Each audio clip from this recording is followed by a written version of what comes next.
mayo, amigos, ¿cómo están? Muy buenas noches, bienvenidos a una nueva jornada informativa. Vamos rápidamente con nuestra relación de titulares. Ministro del Interior y agentes de la DIVIAC responden ante la Comisión de Defensa del Congreso sobre diligencia en casa del expresidente Alan García.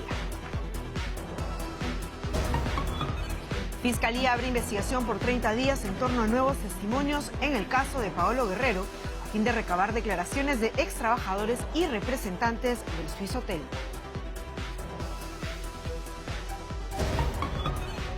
Congresista Edwin Donaire ya figura en la lista de los más buscados por la justicia. Se ofrece una recompensa de 100.000 soles por información que dé a su paradero. Titular de la Comisión de Ética planteará una investigación contra Richard Acuña por realizar gestiones ante SUNEDU a nombre de universidad privada. Y canciller del régimen chavista asegura que en Venezuela están listos para defenderse de un eventual ataque militar de los Estados Unidos. Bien, amigos, muy buenas noches. Vamos a empezar ya de inmediato con el desarrollo de las noticias. Les contamos que el ministro del Interior, Carlos Morán, acude a la Comisión de Defensa y Orden Interno del Congreso para responder por la diligencia realizada el pasado 17 de abril en la casa del extinto expresidente Alan García. Además, asisten por ese motivo agentes del equipo de la DIVIAC. A su turno, la policía que grabó el video del ingreso a la vivienda negó que haya recibido instrucciones para que el registro audiovisual no tenga audio. Al respecto, el ministro Morán ha solicitado que se le realice un peritaje a la Cámara para descartar algún tipo de manipulación. ¿Quién le dio a usted una instrucción para no grabar con audio? No ha habido ningún tipo de instrucción. ¿Quién tomó la decisión de grabar sin audio? Nadie tomó ningún tipo de decisión. Pero no hay ninguna norma en la cual indica cómo tengo que grabar y cómo no. ¿Usted grabó con audio o sin audio? Yo grabé, cuando yo me di cuenta, he estado sin audio. La grabación es sin audio. ¿Primera vez que usted utilizaba este tipo de grabador? Así es, ¿Primera señor. vez? Así es, señor presidente. ¿Conocí esa máquina antes? Primera vez que utilizaba esa cámara filmadora. Yo le solicito, para aclarar todos los temas, que esa cámara filmadora sea sometida a un peritaje, para demostrar que acá no ha habido ningún manipuleo, ninguna intencionalidad para ocultar información, ni nada por el estilo. Eso es lo que tengo que responder. Y al inicio de la sesión de la Comisión de Defensa, el congresista Richard Arce y el titular de este grupo de trabajo, Jorge del Castillo, protagonizaron una discusión luego de que se le negara la palabra al parlamentario de Nuevo Perú. Señor Arce, usted viene al final, no ha atendido a las condiciones de la reunión, ya empezó la sesión, usted no tiene derecho a actuar de esa manera. En su momento se le va a dar la palabra. Estoy negando la palabra. Porque no es el Estado, señor, no es el Estado de la sesión. Usted viene a la hora que quiere y quiere intervenir. No tiene derecho. No tiene derecho. Bueno, ¿usted ha venido aquí a qué? ¿A hacer problemas a la comisión o qué? Espere su momento. No, señor, no se la voy a dar. No se la voy a dar. Porque no corresponde. Porque no corresponde, así de simple. Señor. Y mañana a las 3 de la tarde en la Comisión de Justicia se va a iniciar el estudio de posibles modificaciones al Código Procesal Penal en relación a las medidas de prisión preventiva. A esta sesión que se realizará en este grupo de trabajo acudirán representantes del Poder Judicial y del Ministerio Público. Además, se debatirán proyectos relacionados al procedimiento de la ejecución coactiva, entre otros temas.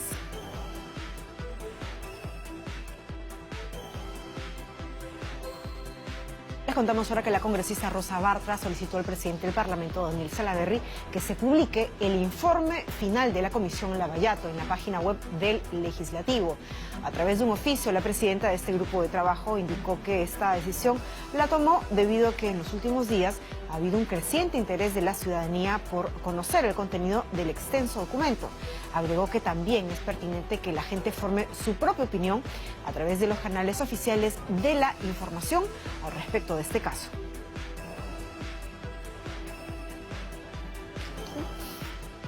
Y la congresista de Fuerza Popular, Cecilia Chacón, descartó que vaya a postular a la presidencia del Congreso en julio.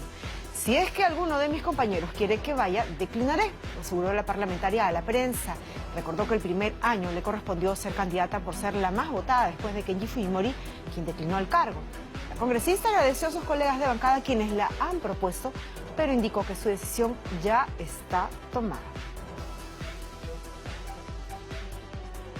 Seguimos en el Parlamento porque la Comisión de Ética va a evaluar e iniciar una investigación de oficio en contra del legislador Richard Acuña por representar a una universidad privada. No existe tal incompatibilidad. Si evaluamos bien el artículo 92 de la Constitución, dice obviamente que es incompatible con funciones de apoderado, de gerente, ¿no? De empresas que tengan algún tipo de contratación con el Estado.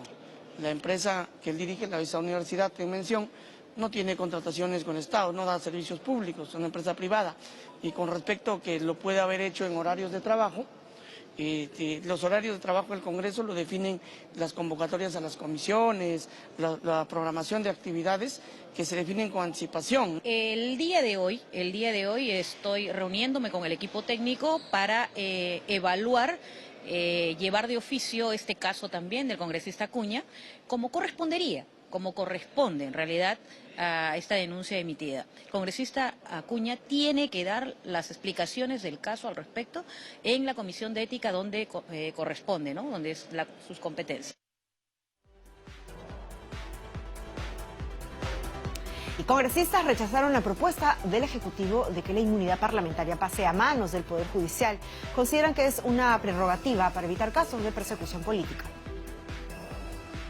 No puede ser juez y parte. Si finalmente el Poder Judicial es quien va a procesar y va a emitir una sentencia favorable o no a este procesado, estaría mal que el propio Poder Judicial sea quien resuelva si emerita o no levantarle la inmunidad. Yo creo que más bien eso es responsabilidad del propio Congreso y de las comisiones, como la Comisión de Levantamiento de Inmunidad, que tiene a su cargo evaluar con objetividad los pedidos del Poder Judicial. Habría interferencia de poderes, el Congreso es el que determina efectivamente si es que no hay persecución política por las sentencias que emite el Poder Judicial, y el Poder Judicial, por supuesto, tiene todas las herramientas para dar una sentencia, y será el Congreso quien determine efectivamente esto, ¿no? Cuando ha habido una condena, son muy pocas las veces que el Congreso no ha levantado la inmunidad. La única manera por la que el Congreso no levanta la inmunidad es cuando se comprueba que puede haber una interferencia política dentro de estas decisiones. Como un absurdo, como una propuesta antidemocrática y además una típica propuesta que encierra una criollada, porque acabo de leer unas declaraciones del señor Lecaros, presidente del Poder Judicial, que dice: ah, sí, claro, nosotros los jueces supremos somos los que debemos ver el levantamiento de inmunidad de los parlamentarios. Y la periodista le pregunta: y el levantamiento de la inmunidad de los jueces supremos, ¿quién la podría ver? ¿El Parlamento? Ah, no, esa también la tenemos que ver nosotros. O sea, hasta con ese tipo de criolladas ridículas es que quieren tratar el tema. Y congresistas descartaron que detrás de esta moción de interpelación a la ministra de Educación, Flor Pablo, haya intenciones de censurarla. Indican que solo cumplen con su labor fiscalizadora ante los problemas registrados en ese sector. Las interpelaciones son preguntas y respuestas. No hay intención, por lo menos de nuestra parte, lo hemos dicho claramente y incluso lo he escuchado de la bancada mayoritaria, de presentar mociones de censura, porque la ministra actual no es la responsable de lo que se le va a preguntar, sino son políticas. Y los ministros están para venir a contestar al Parlamento. Estamos frente a un ministerio bastante poco sólido, ¿no? Hay problemas muchísimo más grandes, más profundos, que vienen y datan todavía desde la época del señor Saavedra, y que hoy se expresan obviamente en una bajada de la calidad educativa, y que ese es un tema que no quiere enfrentar la ministra, y claro, y ante además la sumatoria de esto, con la debilidad y la fragilidad que ha tenido el ministerio para defender los diferentes enfoques y el propio currículum por competencias, entonces peor aún con la del señor Alfaro. Entonces ahora la ministra tiene que cargar todas las consecuencias de esa fragilidad del Ministerio de Educación, que hoy se expresa en baja calidad educativa. Muy bien, la Fiscalía ha informado sobre el tema de la detención preliminar del ex juez Ricardo Chan Raquay, vinculado al caso de los cuellos blancos del puerto. En un tuit publicado en la cuenta del Ministerio Público se detalla que la orden judicial se tomó tras el pedido de la Fiscalía Suprema especializada en delitos cometidos por funcionarios. En julio del año pasado, el ex magistrado fue acusado de estar vinculado a los ex jueces Walter Ríos y César Inostroza, quienes lo habrían beneficiado a través del desactivado Consejo Nacional de la Magistratura para su ratificación.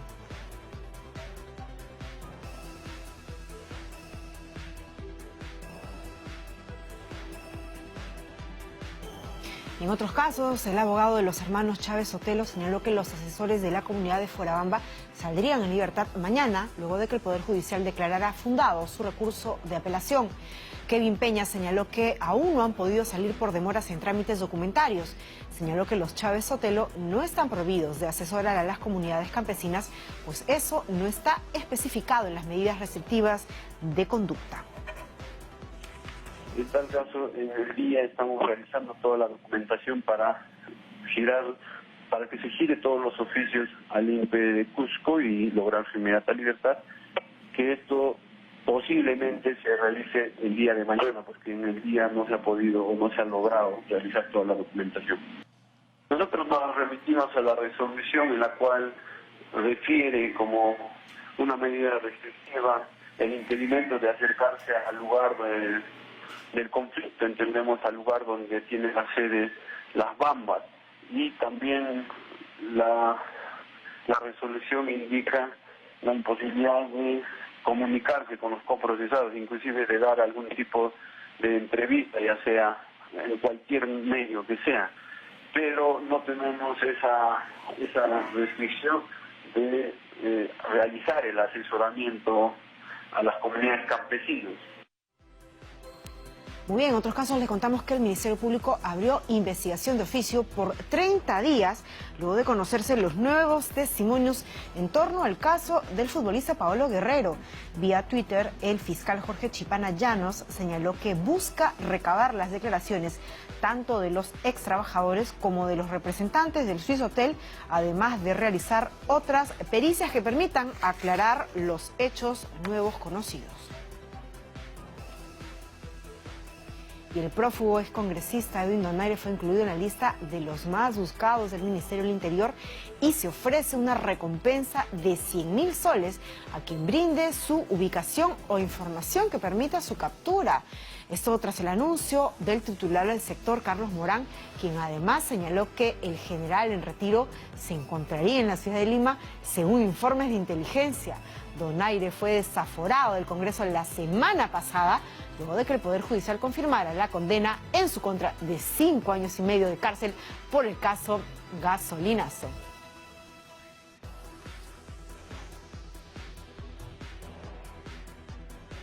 Muy bien, les contamos que se hizo oficial el nuevo nombramiento del nuevo viceministro de Relaciones Exteriores, Jaime Pomareda, quien reemplaza a Hugo de Sela, diplomático que ocupó el cargo desde abril de 2018. Él asumió en el año 2011 la Dirección General de Promoción Económica del sector y un año después lideró la Secretaría Ejecutiva de UNASUR. Asimismo, se desempeñó como embajador de la República de Corea hasta octubre del año 2017.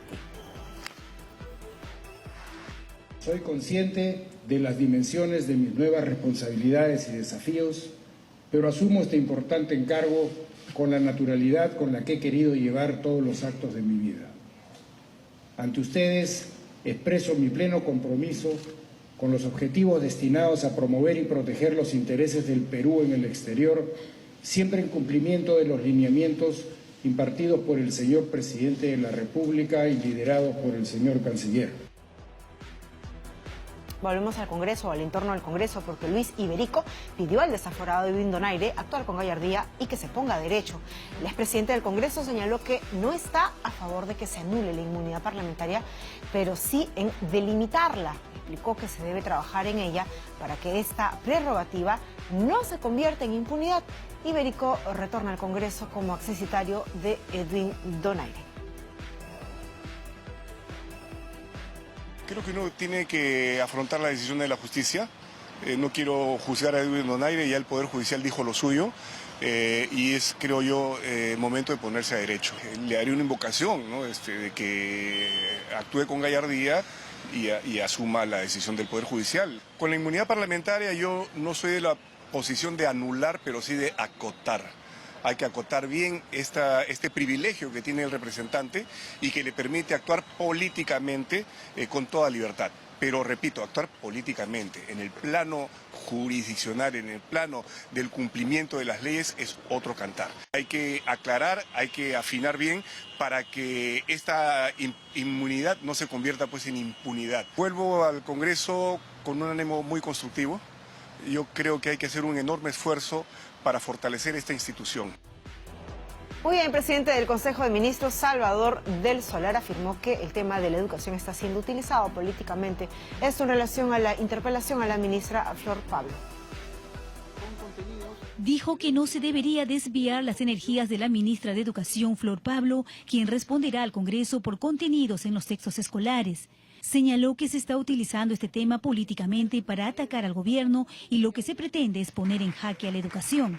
Se está aprovechando que hay sectores conservadores en la sociedad que se escandalizan con el hecho de que haya una educación sexual integral que es indispensable para la vida de los peruanos y para el futuro que estamos construyendo de cara al Bicentenario. Salvador del Solar cuestionó la citación al ministro del Interior, Carlos Morán, en la Comisión de Defensa para que responda sobre la participación de un equipo especial de la policía durante la intervención a la vivienda del fallecido expresidente Alan García.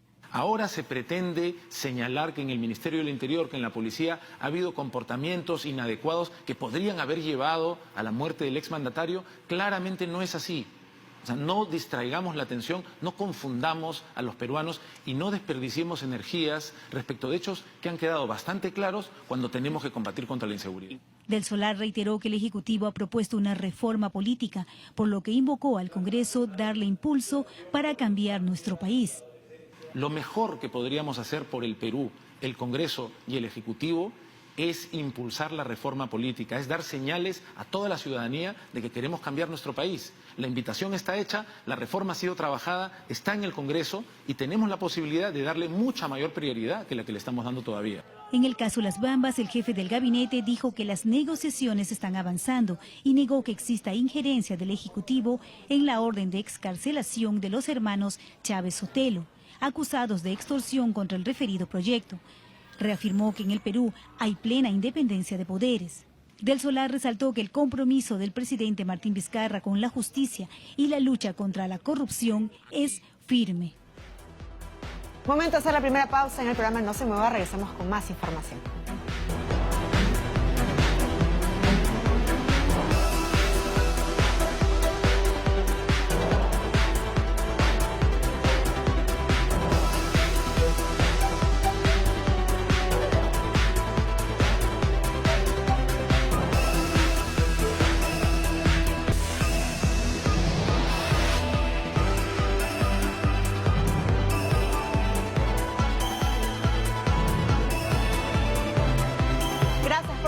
Momento de ver el bloque económico.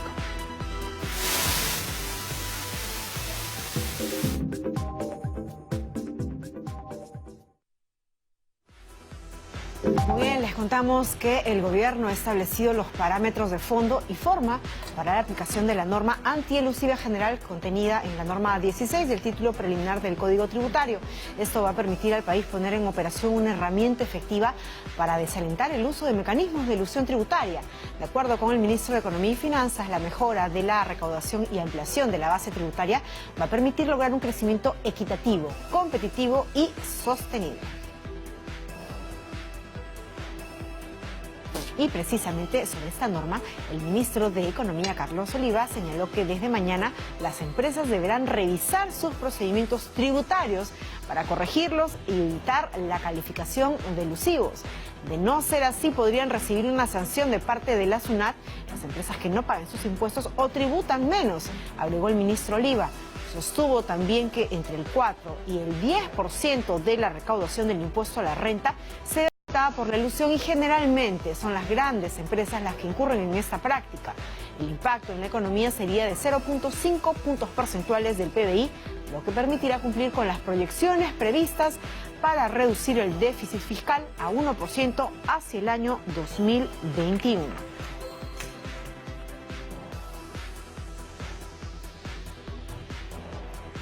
Les contamos ahora que los funcionarios del sector transportes y comunicaciones pasarán por el polígrafo, así lo ha anunciado la ministra del sector María Jara. Los servidores pondrán a prueba la veracidad de la información que consignan en sus declaraciones juradas, porque según señala, no quieren más conflictos de intereses ni puertas giratorias, señaló en una radio local. Jara agregó que esta medida se contempla en el marco de la lucha anticorrupción que impulsa el gobierno y que es una señal clara para el mercado de la inversión. Reconoció que gran parte de la corrupción de la constructora Odebrecht estuvo directamente vinculada a ese ministerio, que cuenta ahora con un nuevo procurador y que recientes arbitrajes a los que se ha sometido el sector han sido favorables.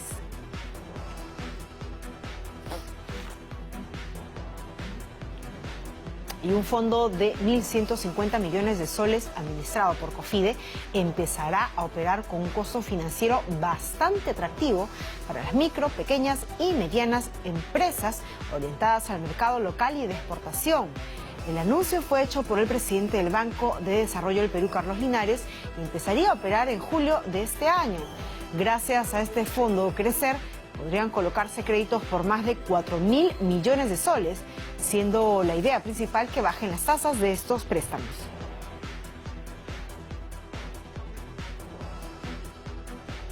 Atención con lo siguiente, porque la Expo Amazónica moverá alrededor de 85 millones de soles en negocios relacionados al comercio exterior y turismo. Así lo ha informado el ministro del sector, Edgar Vázquez. Este evento, que se realizará en Iquitos desde el 15 al 18 de agosto, contará con una feria de exhibición de productos nativos, rueda de negocios, foros especializados, entre otras actividades. Esta plataforma comercial tendrá productos de Madre de Dios, San Martín, Ucayali y otras provincias amazónicas. Se prevé que asistan 60.000 visitantes entre nacionales y extranjeros. Esperamos, como te mencionaba, alrededor de 85 millones de soles en movimientos de negocios, tanto por el lado de comercio exterior, el turismo, y también negocios asociados a la propia realización del evento, como es los hospedajes, los restaurantes, el transporte, entre otros. Para este 2019, la Expo Amazónica en Iquitos, esperamos más de 400 exhibidores, productores, tanto de bienes y servicios asociados al turismo y al comercio exterior.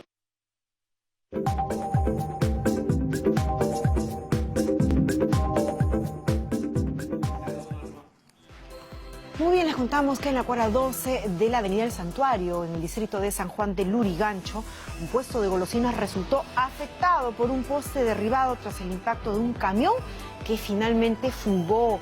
La dueña del kiosco manifestó a TV Perú Noticias que han pasado ya 4 días desde el accidente y ninguna autoridad ha atendido sus reclamos. Además que las empresas de telefonía tampoco se han hecho cargo del poste derribado. Por favor, ¿nos puedes explicar hace cuánto está este poste acá? Varios días está ya. Sí, ¿ha venido la autoridad o algo para decirte qué es lo que procede, qué es lo que se va a hacer? No vino. Vinieron de Telefónica, dijo que no era su poste, dijo de Luz vino, dijo que no era de ellos. O sea, nadie se ha hecho responsable por esto. Así dijo nomás. ¿Y cómo le ha afectado esto a su negocio, señor? Bastante, porque miran el poste y por allá pasa la gente. Lamentable esta situación que tiene que vivir pues esta humilde mujer. Vamos a contarles ahora que el Touring está realizando una campaña de sensibilización para el uso del cinturón de seguridad para todos los pasajeros del vehículo, ya no solamente pues para el conductor. No solo, ¿no?, el chofer y el copiloto deben usar este elemento de seguridad, ¿no?, que es necesario que todos lo utilicen para reducir el riesgo de muerte en caso de sufrir algún accidente. Para los más pequeños, incluso se recomienda el uso de la silla bebé en el auto para cada uno de los pequeños hasta los 12 años de edad. vamos a hacer activaciones, repartiendo material, repartiendo volantes, donde se incentiva, se recuerda, se concientiza a los conductores y a los peatones sobre la importancia del uso del cinturón de seguridad y los sistemas de retención infantil o sillas para bebés. Brinda una protección entre el 25 y 75%, reduce el riesgo de muerte en caso de choque frontal y lateral dependiendo de la velocidad a la que vaya. Esto es parte de nuestro reglamento de tránsito. El responsable de que se usen los cinturones de seguridad en el vehículo es el conductor, y el hecho de que algún pasajero no esté utilizando este elemento de seguridad constituye una infracción de 20 puntos en su récord de conducción y una multa de más de 300 soles. Muy bien, y luego de las críticas a través de las redes sociales, el municipio de Miraflores ha asegurado que los ciclistas no serán multados si es que no se registran en la comuna. La sanción recaerá sobre empresas o personas que utilicen bicicletas o scooters para trabajo. Aseguran que todo se trató de un malentendido. La comuna de Miraflores aclaró que la ordenanza 518 no pone trabas al uso de la bicicleta en el distrito, luego de que se hiciera viral la información de que todos los ciclistas debían inscribirse o de lo contrario recibirían multas. Los ciclistas y los peatones no tienen sanciones en Miraflores. Es imposible establecer un proceso sancionador para una persona natural. El gerente de Desarrollo Urbano de Miraflores dice que las sanciones serán a las empresas que utilicen este medio de transporte o para las personas que utilicen la bicicleta como medio de trabajo. Mientras que el registro de personas naturales que usen este medio no es obligatorio, sino voluntario. La ONG Lima Como Vamos saluda que no se emitan medidas que restrinjan nuevas formas de movilidad. En ese sentido, saludamos que se haya dado un poco marcha atrás en esa línea para que justamente no se genere una barrera o una traba al usuario común y particular de bicicleta o scooter que justamente impida que utilicen el medio de transporte más sostenible en lugar pues de subirse a un vehículo privado. Sin embargo, considera que aún debe haber un reordenamiento de la ciudad para evitar que ciclistas y quienes manejen scooters suban a las veredas e invadan la zona peatonal. Lo que tiene que ocurrir es justamente trabajar modelos de una redistribución de ese espacio que ahora está ocupado por el auto para, por ejemplo, bajar la velocidad para que de esa manera los vehículos no vayan tan rápido y no atropellen a nadie, generar diseños más apropiados para, por ejemplo, ampliar veredas o ampliar y hacer más ciclovías y más vías donde la gente pueda usar bicicletas o scooters con seguridad, y eso implica cambiar el entendimiento que tenemos de la calle. La Municipalidad de Miraflores asegura que aún habrá una etapa de prueba de 90 días en el que nadie será sancionado. Después de ese tiempo, se multará con 4.200 soles a quienes vayan a más de 20 kilómetros por hora y con 1.260 soles a quienes usen auriculares. Todas estas multas serían para quienes trabajen con vehículos de micromovilidad. Muy bien, vamos a regresar al caso de Paolo Guerrero, porque luego de las declaraciones de los ex trabajadores del Swiss Hotel, el abogado de Paolo Guerrero dijo que es importante que el mundo sepa que el futbolista siempre dijo la verdad y que nunca mereció sanción alguna. El abogado Jorge García también indicó que el Ministerio Público va a iniciar nuevas indagaciones con respecto a los hechos revelados. Sobre si habrá o no una acción legal contra el hotel, García afirmó que quienes actuaron mal tendrán que asumir su responsabilidad. Claro, el tema es lograr que se sepa la verdad. Primero, Paolo no mereció nunca una sanción y es importante que eso se diga y se declare. El Perú ya lo sabía, Paolo ha recibido muestras de cariño y de apoyo permanente, pero es importante que el mundo sepa que Paolo siempre dijo la verdad. Ayer el Ministerio Público, la primera Fiscalía de San Isidro, ha declarado que va a iniciar nuevas indagaciones. La verdad está pronta a saberse, ¿no? La expectativa de saber que todo puede, que quienes han hecho las cosas mal van a tener que asumir su responsabilidad, especialmente el Swiss Hotel. Por su parte, el abogado del Swiss Hotel, Enrique García, rechazó las versiones de los ex trabajadores respecto al caso Paolo Guerrero. El letrado dijo que la empresa no los coaccionó para que cambien sus versiones. También indicó que la sala privada para la selección de fútbol cumplía con todas las condiciones higiénicas necesarias, además de las exigidas por la Federación Peruana. Sobre los ex trabajadores, el abogado del hotel manifestó que tenían un conflicto de intereses porque, si bien no fueron separados, sí tenían amonestaciones laborales. del hotel. En ningún momento, ningún funcionario del hotel, ni directa ni indirectamente, ni ha coaccionado, ni ha coercionado, ni siquiera ha sugerido una declaración en ningún sentido para los funcionarios o personal del hotel. O sea, que no es verdad esa versión de que se haya servido en esa sala un producto contaminado o con contaminación cruzada, que 3 de los 5 trabajadores ha sido gente que ya no trabaja en el hotel. Uno de ellos ni siquiera trabajaba en la época en que sucedieron los hechos.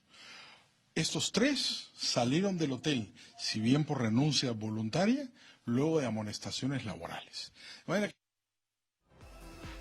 Cambiemos ese tipo de noticias. Cientos de mototaxistas marcharon rumbo al Congreso de la República para exigir la aprobación del proyecto de ley 2021 que les daría acceso a seguro social y jubilación.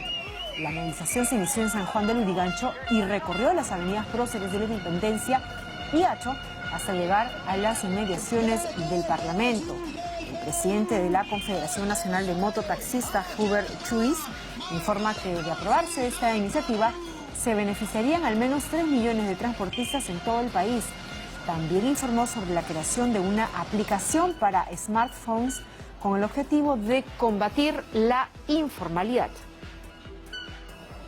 En el 2015 solicitamos al Congreso de la República, incluyendo un estudio actuarial hecho por Salud. Entonces, ese proyecto de ley está en la Comisión de Trabajo encarpetado. Entonces estamos yendo a exigir al Gobierno Central y al Congreso de la República para que de una vez se dé, porque es un derecho fundamental que todo ciudadano peruano es un tiene. Derecho a un seguro. A un seguro social y la jubilación en beneficio de sus esposas y sus hijos. En el tema de la seguridad, este gremio liderado, como le digo, por el doctor Mario Arce, se ha llegado a crear el aplicativo que va a permitir combatir la informalidad en vehículos menores. ¿Qué es lo que pasa? Este sistema tiene la finalidad de que el vecino usuario o el ciudadano peruano pueda solicitarlo por mediante aplicativo y la mototaxi llegará a su domicilio para poder llevarle con total seguridad a su destino. Y el congresista de Cambio 21, Clayton Galván, presentó un proyecto de ley al Congreso que busca sancionar con cárcel el uso indebido de las redes sociales y otros medios de comunicación. Atención con lo siguiente, la iniciativa parlamentaria argumenta que las redes sociales son espacios donde se presentan una cantidad importante de vulneraciones al honor y a la buena reputación, debido a que no se cuentan con filtros para estos agravios. Vamos a ver cómo prospera pues este proyecto para regular el uso de las redes sociales donde, valgan verdades, abundan los trolls. Momento de hacer una nueva pausa en el programa. No se mueva, regresamos con más noticias.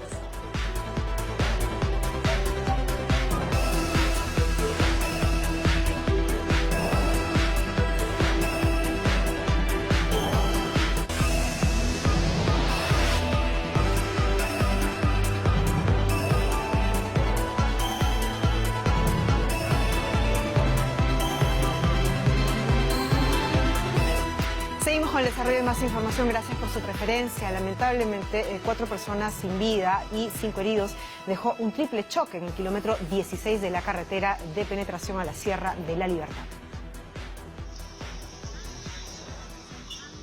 El accidente ocurrió en la mañana del domingo. Un automóvil se estrelló contra la parte trasera de un volquete que estaba estacionado en la vía por desperfectos mecánicos. Luego, otro auto apareció en sentido contrario y chocó contra el primer vehículo. 4 personas fallecieron, entre ellos los esposos Enrique Cruz Reyes y Marcelina Hurtado Tomás. Las otras 2 víctimas mortales aún no han sido identificadas.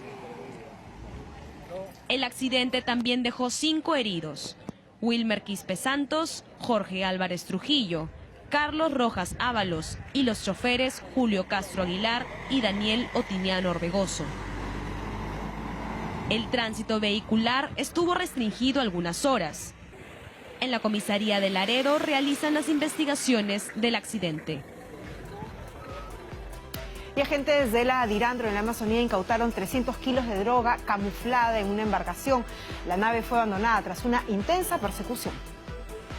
fuerza, con fuerza. Así habían sido camuflados más de 300 paquetes de cocaína en una embarcación de Loreto. Narcotraficantes se tomaron el trabajo de esconderlos tras los asientos del bote a motor, que dejaron varado en el distrito de Indiana, provincia de Maynas. La droga tenía un peso mayor a los 300 kilos y, según la policía, está valorizada en $305.000 en los Estados Unidos. Las 3 personas a bordo fueron perseguidas por personal de la Dirandro y Quitos, lo que desató una balacera. En la embarcación se hallaron 2 orificios de bala, así como sangre, lo que hace presumir a los agentes que uno de los 3 tripulantes a bordo quedó herido antes de huir hacia los bosques de la Amazonía. Los agentes trabajan para dar con el paradero de quienes transportaban la droga. Seguimos con más notas del interior de nuestro país. Luego de la goleada de César Vallejo a Universitario por 4-0, un grupo de barristas reaccionó con violencia en Ayacucho, como veremos a continuación.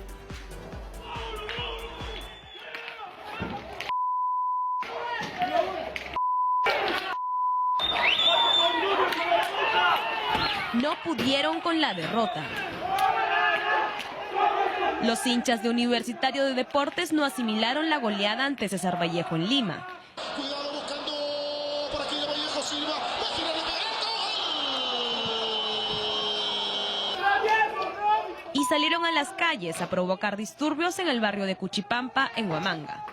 Las imágenes que llegaron a nuestra redacción muestran a un grupo de barristas que presuntamente forman parte de pandillas juveniles en Huamanga. Durante su desplazamiento y al encontrarse con hinchas de Alianza Lima, los 2 grupos se enfrentaron con piedras. Estos disturbios se extendieron por al menos 1 hora y causó pánico entre los habitantes del lugar, que grabaron con celulares lo ocurrido.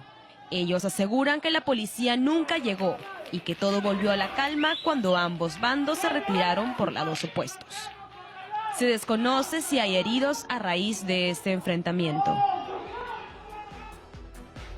Muy bien, les contamos que con el objetivo de rescatar una de las costumbres más antiguas de las comunidades amazónicas, se realizó el tradicional campeonato de la pucuna, o también conocido como el de la cerbatana.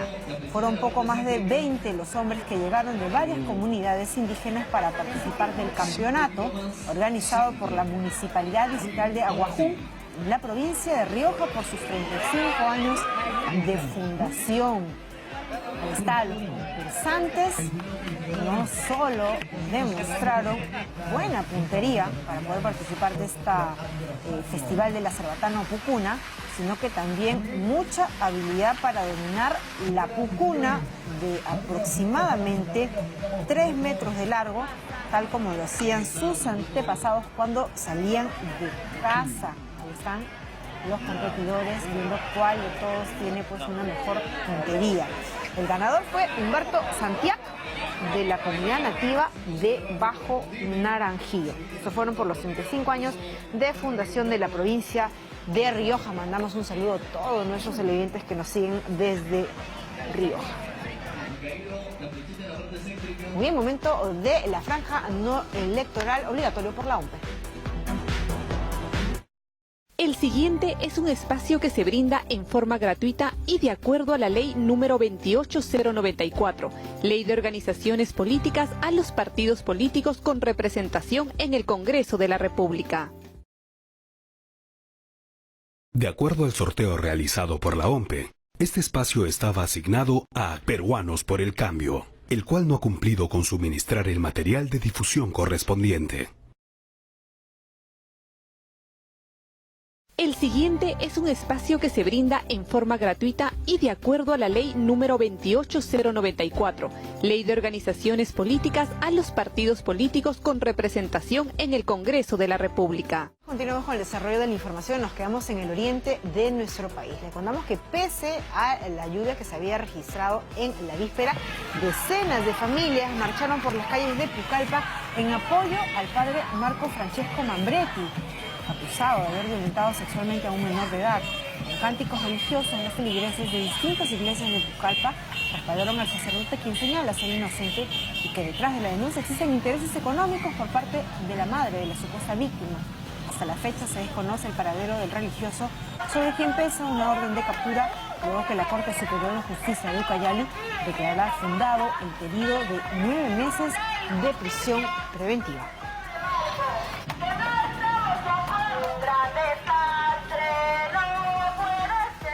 Muy bien, ciudadanos de Tarma exigen urgente mantenimiento de la carretera principal que cruza la ciudad. Por esta circulan vehículos de la selva central hacia Huancayo y Lima. 11 cuadras de la vía Francisco Paula de Otero de la ciudad de Tarma están en pésimo estado. Según los pobladores, esta vía requiere de urgente mantenimiento para evitar la contaminación del ambiente, así como accidentes. Además del constante tránsito de vehículos de alto tonelaje que agudiza la situación. Lo que rellenan con tierra apenas dura una semana, 15 días, después vuelta, se hace hueco. Y por aquí circulan todo tipo de vehículos. Todo lo que van a la selva central. ¿Y los que salen para Lima también? Para Lima, para Huancayo, que vienen de Jauja, de La Oroya. El polvo es uno de los problemas con el que tienen que lidiar todos los días los vecinos de la zona. Y cuando hay lluvias, los charcos y el lodo son otro tema que tienen que afrontar. Ante esto, las autoridades ediles solo anunciaron trabajo sobre los baches y con bajo presupuesto. Descubrir, limpiar todos los baches que se han generado por el deterioro de la vía, limpiar y realizar un bachado o parchado de estos baches. No obstante, urge un nuevo asfaltado de esta vía, que es la única que se dispone para cruzar la ciudad de Tarma de este a oeste. Les contamos ahora que en Huaraz al menos 50 personas con discapacidad se beneficiaron con la donación de sillas de ruedas. Se trata de la campaña Arma y entrega una silla de ruedas, una iniciativa de la Municipalidad Provincial y la empresa privada.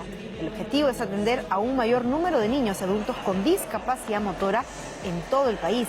Las sillas fueron armadas y donadas por voluntarios de la organización religiosa Caminos de Vida. Los beneficiarios fueron empadronados por la comuna.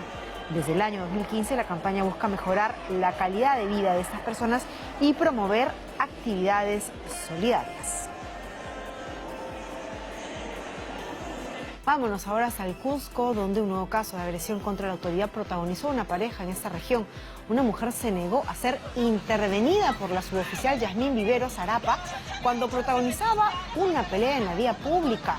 Wilber Ochoa Choque, de 53 años, y María Gladys Mora Hurtado, de 49, se resistieron y la agredieron. Fue necesaria la presencia de más policías para detenerlos. Al final, fueron conducidos a la comisaría por agresión y resistencia a la autoridad.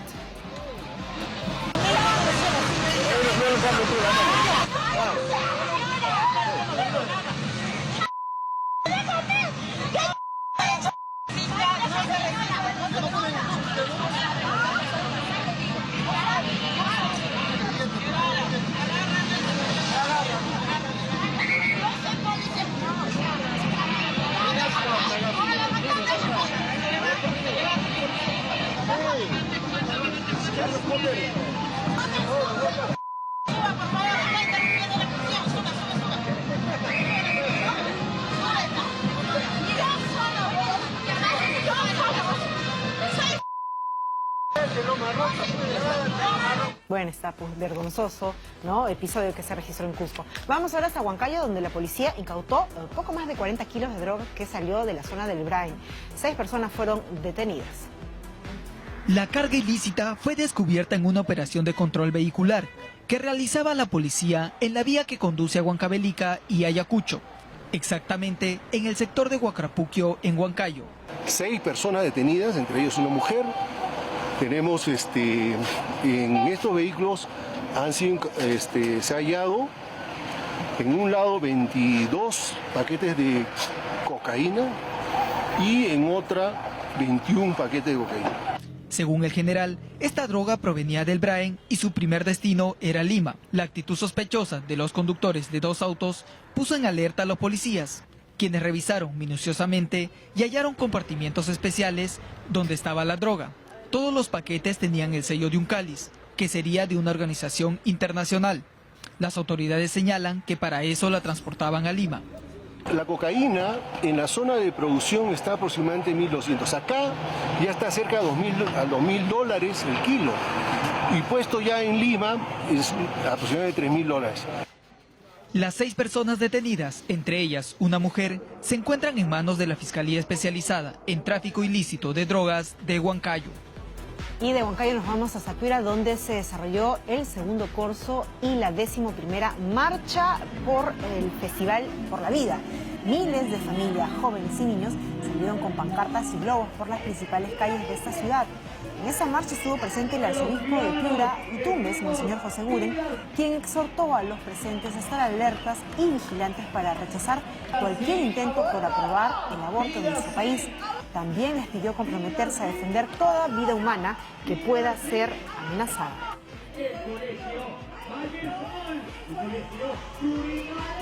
Y en Huánuco, la policía y la fiscalía capturaron a 2 mujeres que se hacían pasar por trabajadoras del Ministerio de Desarrollo e Inclusión Social para engañar con falsos trabajos.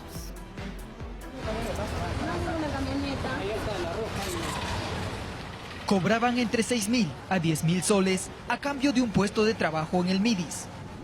Estas 2 mujeres engañaban afirmando que laboraban en el Ministerio de Desarrollo e Inclusión Social e incluso habían acondicionado el segundo piso de un edificio como una oficina con el cartel de este sector. La jefa de la unidad territorial en Huánuco, Rosario Estela, denunció sobre la existencia del falso anexo de la entidad estatal.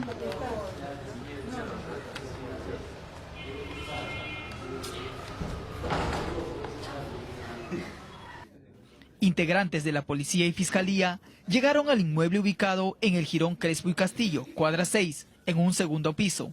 Aquí las autoridades encontraron a Miluska Guinness Kaki, vestida con un polo negro con bordado del logo del MIDIS y con la palabra gerente. Ella les dijo que su amiga Laura Guaita le había proporcionado el distintivo. Por su parte, Laura Guaita, de 28 años de edad, trató de acreditar que trabajaba en el MIDIS con un carnet, resolución y datos adulterados. El fiscal ordenó la detención de ambas mujeres y la incautación de laptops y archivadores forrados con el logo del MIDIS y además programas sociales como Juntos, Pensión 65, Caliguarma y otros que estaban en la oficina. Estas 2 mujeres fueron trasladadas a la sede del Departamento de Investigación Criminal de Huánuco para continuar con las investigaciones. Momento de ver el pronóstico del tiempo con Leslie Bejarano.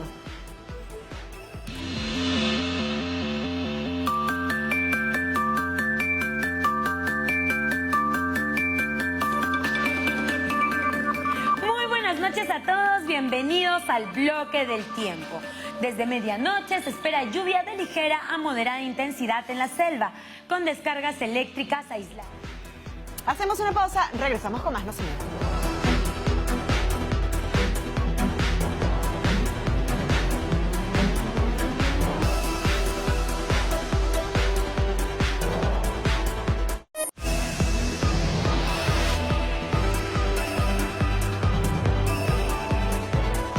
Información del pronóstico del tiempo. Adelante.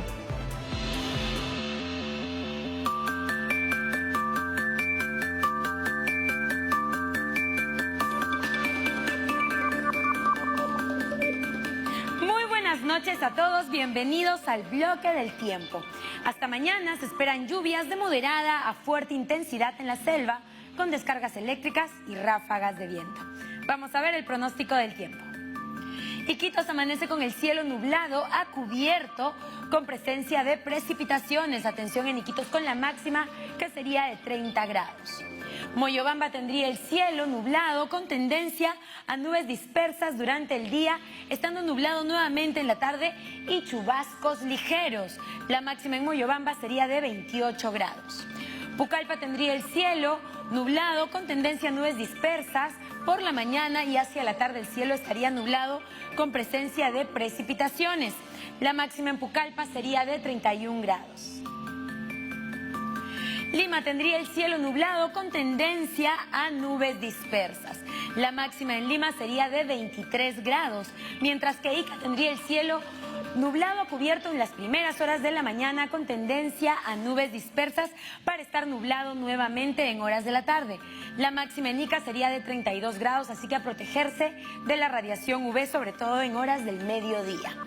Huancayo tendría el cielo nublado a nublado parcial, con presencia de precipitaciones, pero además tormenta. La mínima en Huancayo sería de 3 grados, así que a protegerse todos en casa, sobre todo a los más pequeños.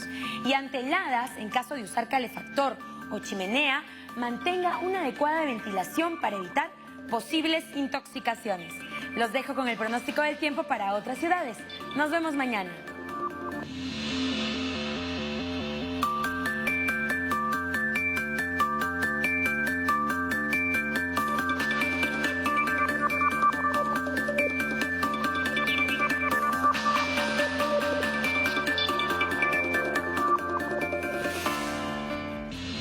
Momento de decir muchas gracias por su gentil preferencia. Recuerden, los esperamos mañana 7 en punto de la noche. Chao.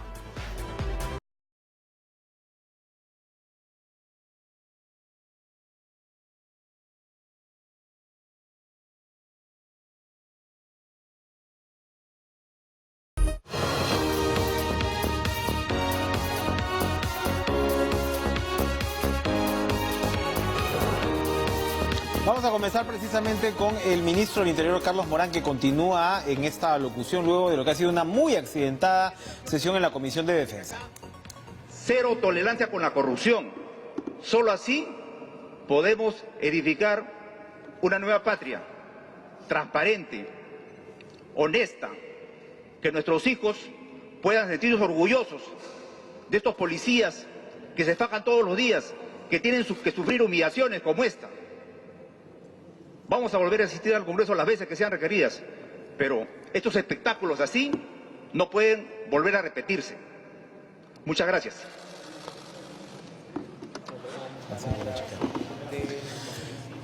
Bien, entonces el ministro del Interior ha expresado su malestar por lo que ha sido, como les decía, una sesión muy accidentada, donde el ministro Morán ha estado acompañado de los policías que intervinieron el día del suicidio del expresidente Alan García y, por supuesto, Jorge del Castillo, aprista, y Carlos Tubino, sobre todo de Fuerza Popular, han tenido momentos de enfrentamiento que incluso han terminado en un punto con la expulsión de la sala de uno de los policías, como les digo, que intervino en esta fallida operación finalmente. Juan de la Puente nos acompaña esta noche, por supuesto, periodista, columnista, docente, abogado.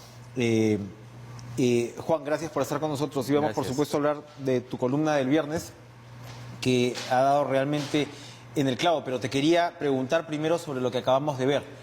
¿Qué expresa ya esta situación? Que bueno, que es la cola de todo lo que estamos viendo. Hay indignación en las redes por este maltrato, ¿no? A los policías, al ministro. ¿Qué podemos decir? Absolutamente innecesario, es indignante. A mí me parece que hay, si hay razones y si hay deseo de continuar con la investigación sobre el suicidio del expresidente, porque digamos por la trascendencia del hecho, eso es perfectamente entendible. Eso lo puede tramitar el Congreso a través de los mandos de la Policía Nacional y del propio Ministerio del Interior. Eso no necesariamente debería pasar por la presencia de oficiales de menor jerarquía. Y en otros momentos eso también ha sido así.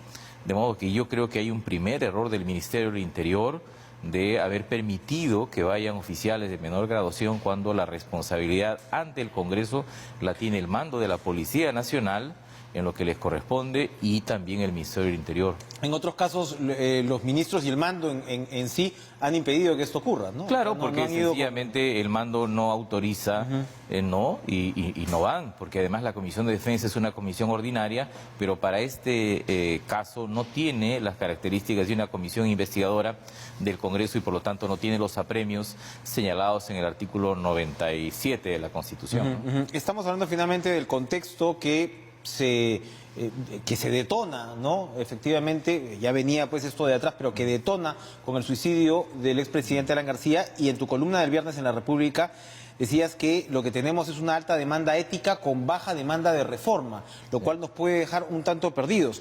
Señalas que este largo proceso ha liquidado a casi todo el liderazgo del país, ¿no? Y que de alguna manera hay que canalizarlo ¿no? En lo que digo yo, pues tendría que ser, como señalas, los procesos de reformas y demás, que esto te lleve hacia algún punto, y eso parece estar desdibujándose. ¿Qué es lo que está ocurriendo ahora mismo?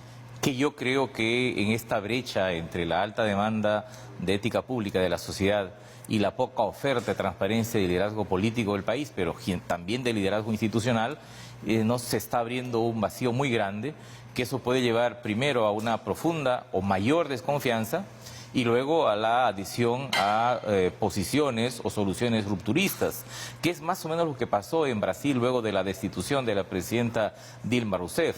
Mucha gente se alegró, aplaudieron la caída de Dilma y dijeron que esto era un asunto estrictamente del PT. Pero con la presidencia del señor Temer no llegaron reformas, no llegó una ilusión de una recuperación democrática, una renovación democrática, y 2 años y medio después los brasileños terminaron votando por una propuesta profundamente autoritaria del señor Bolsonaro.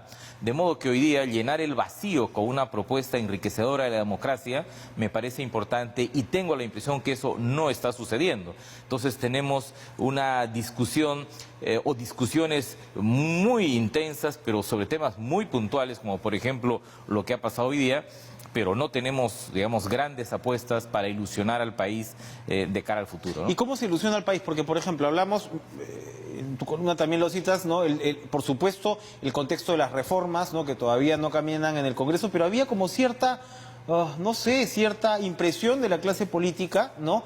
Que, bueno, las reformas no le interesaban mucho a la gente, ¿no? Que había pasado este tema del referéndum, donde pues Vizcarra se había impuesto de alguna forma, pero el segundo tiempo ya, digamos, no había una urgencia. Hasta que sale una encuesta el fin de semana y dice, no, que a la gente sí le interesa.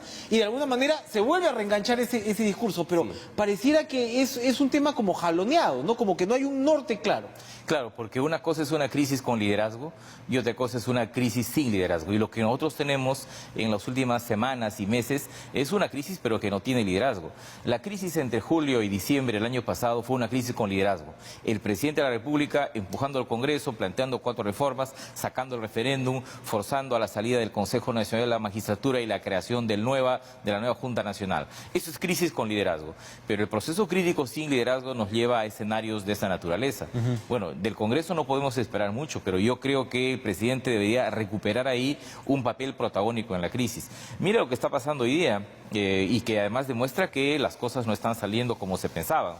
Y es que la Comisión Especial de Selección de la Junta Nacional de Justicia ha prorrogado hasta el 14, me parece, la entrega de documentos. Hay 11 candidatos apenas y porque creo que hemos puesto demasiada expectativa en eso, pero además las circunstancias no favorecen.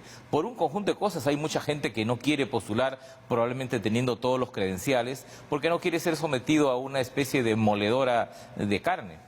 Entonces sería interesante mirar lo que está pasando con la Junta Nacional de Justicia, porque el eje de la reforma judicial diseñada el año pasado pasa por tener una nueva Junta Nacional eficaz, que revise el nombramiento de magistrados, que sancione jueces, es decir, que dé un remesón al sistema de justicia, y podría ser que eso no va a suceder. Y luego tenemos el paquete de las reformas políticas que ya tienen 2 meses de entregado al Ejecutivo y casi 1 mes entregado del Ejecutivo al Legislativo, y tampoco, ¿no? Porque además hay una resistencia de la élite política. Es entendible esta resistencia porque esa reforma va contra esta élite que está de retirada. Ya esta élite está de retirada, pero digamos, está en una franca oposición porque sabe que con esto, como podría decirse, se cierra el capítulo de una dirección política de los últimos 40 años. Y entramos a una especie de déjà vu, porque el jueves se va a interpelar a la ministra de Educación. Entonces uno dice, bueno, esto es en realidad, y si hablas pues de por dónde pasó Saavedra, por dónde pasó la señora Martens, pues estamos como en un viaje de regreso al pasado, ¿no? Sí, porque reciente, que sabemos que no nos llevó a gran cosa. Además, sí, ¿no? Pero ya en un contexto distinto, porque la interpelación del ministro Saavedra fue en el contexto de una enorme ofensiva del fujimorismo para arrinconar al presidente Kuczynski. Aquí es al revés. Yo creo que tenemos un Congreso mucho más fragmentado y tenemos desde fuera una presión conservadora. O sea, esta interpelación de la ministra no nace del Parlamento, nace del grupo conservador denominado Con mis hijos no te metas, y probablemente tenga otros intereses al costado. Pero es interesante cómo estas presiones externas al Congreso logran imponerse para establecer una agenda que el Congreso hace 20 días, un mes no lo tenía, porque el Congreso estaba en una lógica distinta y ha sido jalonado a la interpelación. Pero ahí tocas un punto muy interesante porque efectivamente, si el liderazgo político está liquidado, ¿no? Básicamente, fuera pues del presidente en ejercicio, pero prácticamente todo el liderazgo político está liquidado. Mañana me parece que se presenta la acusación penal contra Ollanta Humala, sí, ¿no? Keiko Fujimori, bueno, los fiscales han dicho que esa casación tiene que ir a un pleno de Supremos, ¿no? Para poder ser decidida. Es decir, no se ve que ninguno de los que están ahí adentro, García está muerto, ¿no? Kuczynski, bueno, en una situación pues muy delicada también de salud, no se ve que nada vaya a sobrevivir políticamente, me refiero, en esas circunstancias. Cuando tocas el tema de con mis hijos no te metas, cabe la posibilidad que cuando hablamos de opciones rupturistas que vayan a apuntar hacia el 2021, pueda ser también una opción conservadora. Totalmente. Porque hasta hace poco, Juan, eso parecía, si no imposible, remoto. No, todo es posible considerando que, digamos, hay un escenario donde hay una generación de políticos en retirada, pero que no se están retirando totalmente, y en ese mismo escenario hay un ingreso de nuevos liderazgos políticos. Hoy día nomás habría que considerar, el presidente tiene 54, 55 años y el premier no tiene 50 años. Ya se ha producido un relevo generacional, por lo menos en la parte del gobierno central, y esto yo creo que camina en esa lógica a los próximos meses, a los próximos años. El sistema puede permitir en el Perú eso. En las elecciones del año pasado, en 15 días, el señor Muñoz cosechó 1,5 millones de votos, ¿no? Pero el señor Urresti también cosechó en el mismo tiempo 1 millón de votos. Entonces, el sistema te puede producir un Muñoz, como te puede producir un Urresti. O puede producir personas a la derecha de Urresti, o puede producir personas o candidatos a la izquierda de Urresti. De modo que en un contexto de una crisis sin liderazgo es posible empoderar en medio de la desconfianza a gente que plantee soluciones radicales. ¿Cuáles soluciones radicales? Sacar a las Fuerzas Armadas a la calle contra el delito. La otra, pena de muerte, que es un recurso fácil. La otra, pena de muerte y fusilamiento de los corruptos. Todas estas medidas han sido planteadas por, digamos, candidatos extremistas en el mundo en los últimos años. Eso no ha significado que necesariamente haya mejorado las cosas. Miren los problemas que tiene hoy día el presidente Bolsonaro, que además ha hecho el discurso más radical de las últimas décadas en América Latina y no le está yendo necesariamente bien. Allí a uno le genera o te despierta esta reflexión de que la corrupción, si bien siempre es o la lucha contra la corrupción es una demanda ciudadana, el gobierno lo repite todos los días, la lucha frontal contra la corrupción, venga de donde venga, muchas veces no engancha bien en tu desarrollo institucional, en que algo bueno salga de ello, ¿no? Porque al final puede ser manipulada de un lado y del otro. También porque además es sobre todo con un poder judicial como el que tienes también. Y porque el sistema es fuerte. Que quizás el primer dato de los últimos años, probablemente desde la caída del presidente Kuczynski hasta ahora, es la enorme fuerza del sistema que ha soportado todos los revesones del año pasado y de este año. Hemos hecho una transición constitucional, tenemos presidentes detenidos, presidentes fugados, candidatos presidenciales detenidos, un presidente que se ha suicidado, tenemos un Congreso desprestigiado, hemos tenido referéndum, pero el sistema está resistiendo. Y yo diría que así como es importante el dato de que el Perú quiere cambiar y la sociedad quiere que el sistema cambie, hay una enorme resistencia, digamos, de este sistema que se niega a morir. Y además porque creo que el presidente ha ganado todas sus batallas el año pasado en la narrativa del cambio, pero eso no significa que el cambio ha venido. Entonces en esto yo no estoy en el grupo de necesariamente los optimistas. Creo que estamos parados en el umbral donde se juega el pasado y el futuro, y tengo la impresión que el sistema, ¿no? Quienes plantean el cambio no tienen todos los elementos para construir el cambio. Sí me parece grave que en estas condiciones lleguemos a las elecciones del 2021 y creo que en esas condiciones elegiríamos un presidente muy débil y lo que el Perú necesita es tener un presidente fuerte. ¿Y el golpe de timón cómo se da? Si uno está sentado en Palacio de Gobierno, en el asiento de Vizcarra, ¿cómo se da ese golpe de timón? Primero, recuperando la agenda de reformas, el control de agenda de las reformas, ¿y qué más? La relación con la gente, con la sociedad. Yo creo que es muy importante los diálogos con las fuerzas políticas, pero aquí ha habido una sociedad movilizada en los últimos años por demandas y por derechos. Para empezar, hemos tenido la más importante movilización de mujeres por derecho de mujeres, ¿no? Desde la marcha de Ni Una Menos para adelante. Tenemos una sociedad movilizada por demanda de transparencia y de ética. ¿No? Hemos tenido, aunque pocas, muy buenas movilizaciones. Y a mí me parece que ese impulso de la sociedad tiene que ser recogido por el gobierno, por el presidente. ¿Hay un Perú conservador fuerte? Grande, probablemente más grande que el Perú que quiere el cambio. Solo que ese Perú conservador no estaba movilizado. Y hoy día ese Perú conservador está movilizado. Y quizás se ha movilizado porque el Perú que quiere cambio también se ha movilizado. Nunca como antes hemos tenido tan demanda de derechos en relación a personas LGTB, derechos, libertades. Las redes han ayudado muchísimo. Entonces, sí tenemos un encono entre dos grandes fuerzas sociales que probablemente se transformen en una gran fuerza política. ¿Pero hay espacio para un centro? Sí hay espacio. Pero es difícil, ¿no? Es difícil, pero Muñoz, vuelvo a decir, construyó un centro de la nada en 15 días en octubre pasado. Y de hecho el presidente Vizcarra es una opción de centro. Algunos dicen, no, Vizcarra es caviar. Yo por ningún lado veo que Vizcarra sea caviar. Entonces, sí a mí me parece que para construir una comunidad política del año 2021 necesitamos un centro. Es bien interesante porque él está bien emplazado precisamente, no puede ir a la reelección, pero está bien emplazado precisamente para de alguna manera transmitir ese centro o ese ambiente de centro o ese bastón de centro a un escenario del 2021. Recordaba el caso, ahora que hablas del caso brasileño, hay quienes dicen que, claro, por un lado fue un voto anticorrupción, pero también en parte pudo ser un voto que canalizó mucho todo este tema de una agenda de repente que muchos consideran demasiado liberal, de repente, ¿no? Podría y ser. en un país conservador, como lo señalas acá, también hay que jugar probablemente a más de un factor ahí, ¿no? Ahora, podría ser que algunas otras fuerzas intenten volver al centro. A mí me parece que el APRA post García podría intentar el centro. Acción Popular, luego del suicidio de Alfredo Barnechea, podría intentar volver al centro también. Espero que la izquierda... ¿Se ha suicidado Alfredo Barnechea? Ya difícil que él pueda volver a recuperar... Nada es imposible, pero es muy complicado por los gestos que ha tenido. Espero que la izquierda también. Pero en América Latina hay una lección, ¿eh? Los centros inactivos son devorados.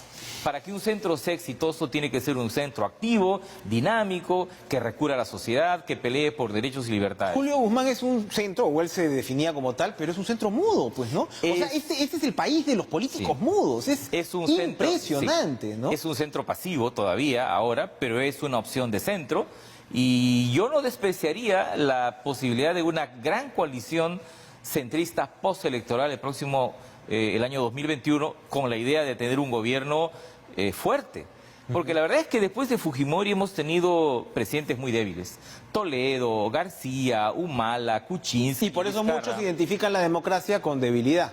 Es un problema también para el sistema. Claro. ¿No? Y quizás hoy nos hemos dado cuenta, después de 17 años, que no es posible hacer reformas profundas e integrales con presidencias débiles. Por eso es importante la reforma política planteada por la Comisión Tuesta, porque hay un acápite vinculado a fortalecer el liderazgo del presidente. Nuestro presidencialismo es un presidencialismo muy moderado. No es el chileno, no es el costarricense, no es el norteamericano.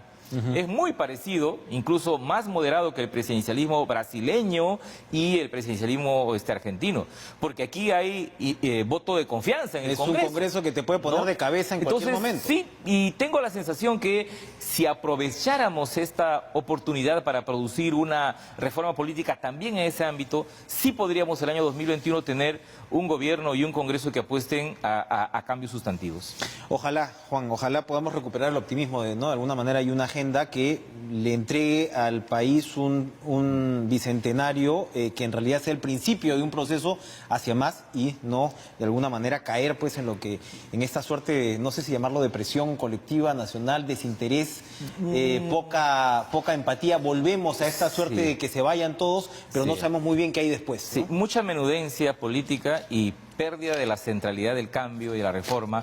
Eso es muy peligroso porque entonces entramos en un debate pasional sobre cosas que no son necesariamente importantes, dejando de lado lo que sí es importante para el futuro. No perder el norte. Gracias, Juan de la Puente, por acompañarnos esta noche. Vamos a una pausa y regresamos con más en Caracas.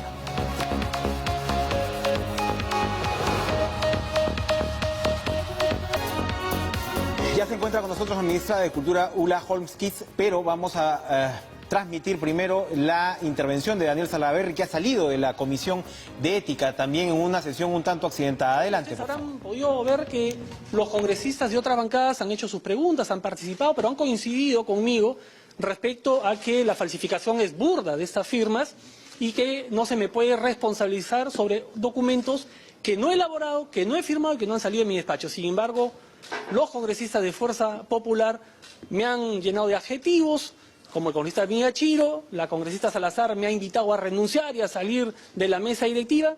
Se denota pues un cierto ánimo de desesperación y de angustia pensando en el mes de julio, pero yo pido que la Comisión de Ética... ¿Por qué lo dicen?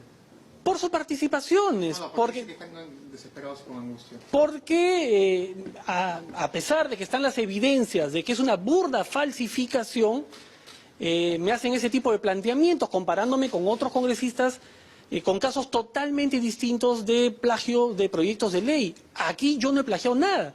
Yo no he falsificado firmas, he presentado el peritaje. Ha quedado clarísimo que esto es una burda falsificación y que el Ministerio Público, a través de la investigación que va a hacer, va a determinar quiénes son los responsables y por qué lo han hecho. Solo una aclaración, ¿por qué que Fuerza Popular está desesperado y angustiado?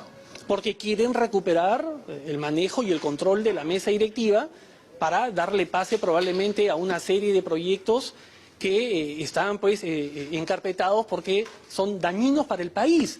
Hoy día salió un artículo de un medio de comunicación importante que hay una relación respecto de estos dictámenes, de estos proyectos de ley que están en agenda y que con mucho criterio los hemos evaluado y hemos creído conveniente no ponerlos a votación porque no benefician en nada al desarrollo del país y todo lo contrario, pareciera ser que están enfocados a beneficiar a algún grupo económico de interés. Pero esta mala intención no tendría mucho sentido en el hecho de que su gestión ya está por terminar y aparentemente ellos ya tendrían candidatos.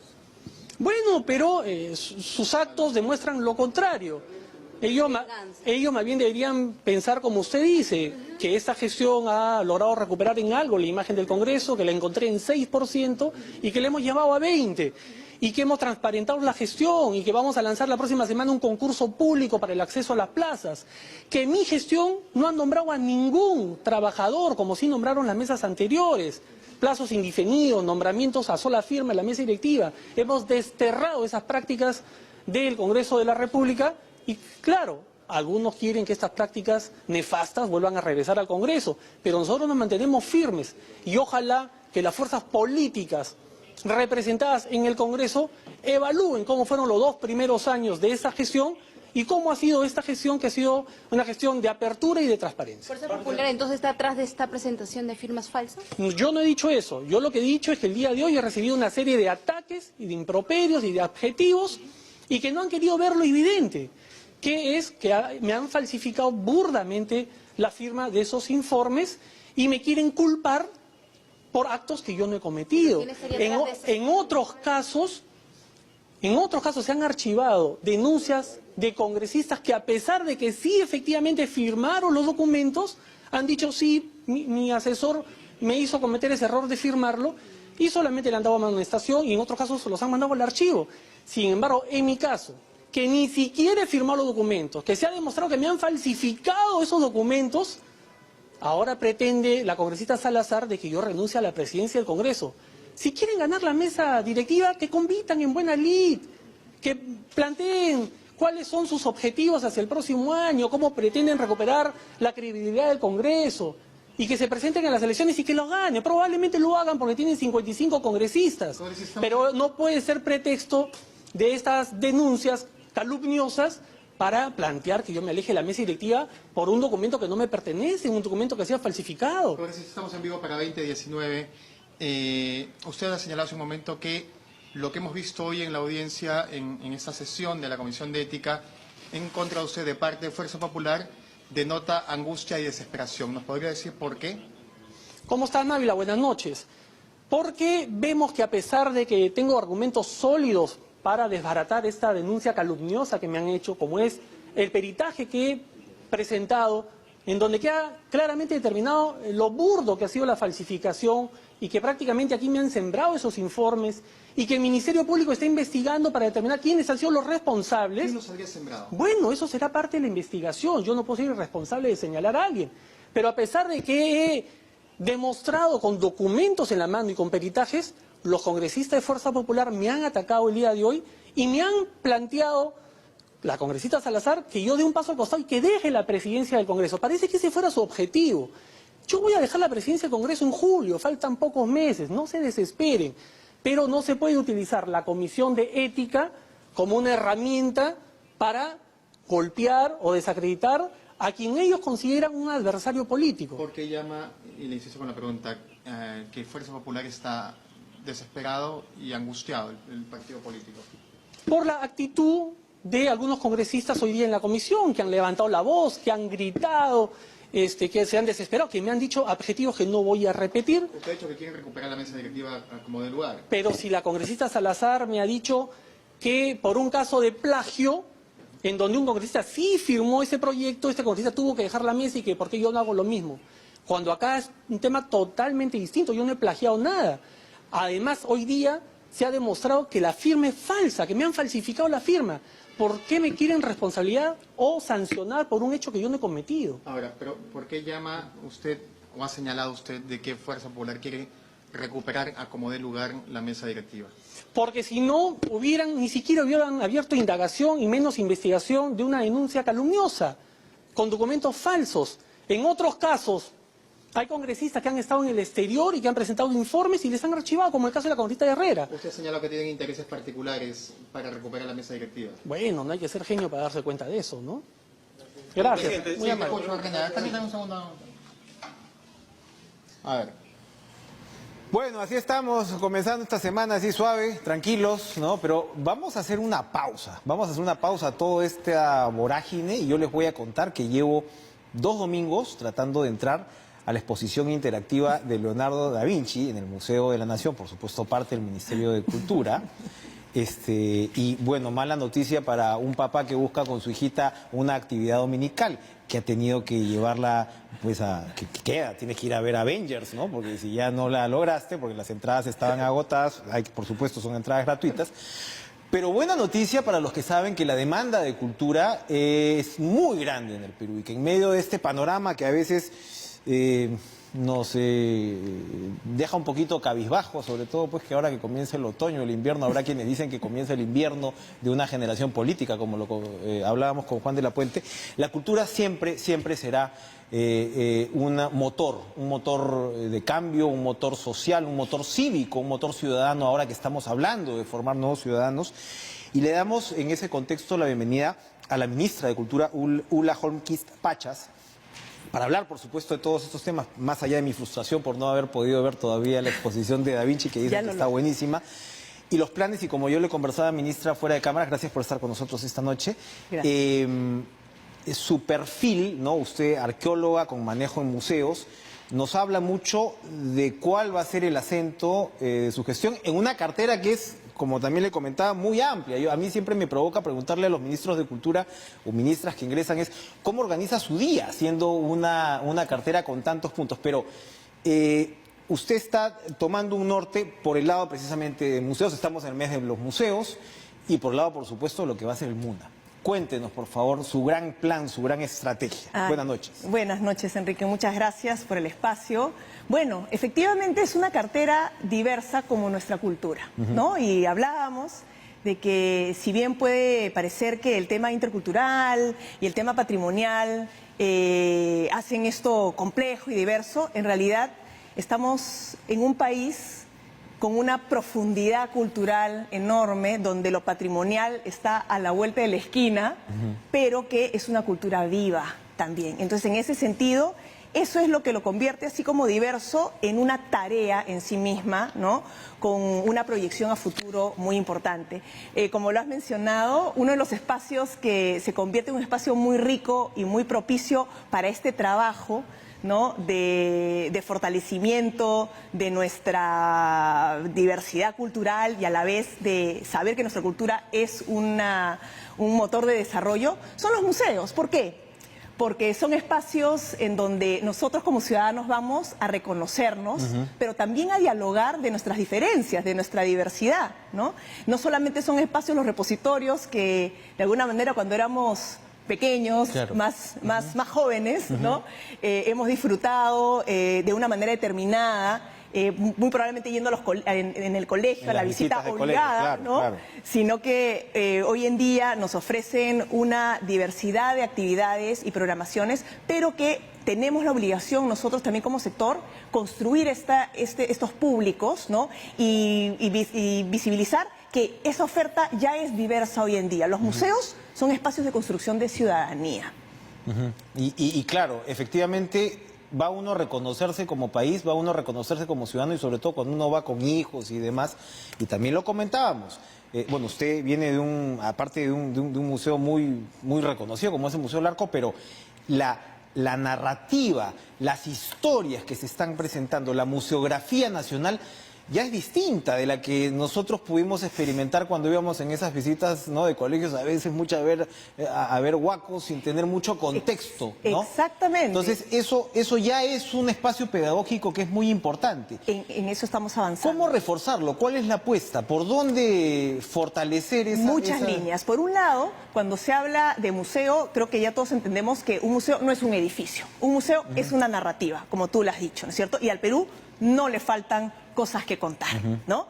Y ese es un espacio de desarrollo también profesional que es importante fortalecer, porque tenemos que aprender a contar las cosas con nuestros lenguajes diversos. Y nuestros lenguajes diversos son lenguajes artísticos, el arte de comunicar usando los medios audiovisuales, dicho sea de paso con la exhibición que estás, ¿no?, buscando asistir, ¿no? Exactamente. Entonces, aprender a contar las cosas no solamente a través de textos, que es una de las herramientas que los museos tienen, sino haciendo uso de puestas en escena diferentes, ¿no? Y esto ya lo venimos haciendo en los museos, tenemos aún un camino por recorrer, pero no solamente son en los museos en Lima. Tenemos un sistema de museos. Acaba de venir usted a Ayacucho, ha lanzado ahí Quinoa, que es un pueblo maravilloso de artesanos, además. Acaba de lanzar el mes de los museos allá. ¿Cómo se traslada esto al interior del país? Bueno, justamente lo que estamos haciendo es que en cada uno de los primeros domingos del mes, ¿no?, que son la activación del programa MUA o Museos Abiertos, tenemos que visibilizar que estos espacios en sus diversas dimensiones y diversidades están presentes en las diversas partes del país y es ahí donde vamos a activar a la población.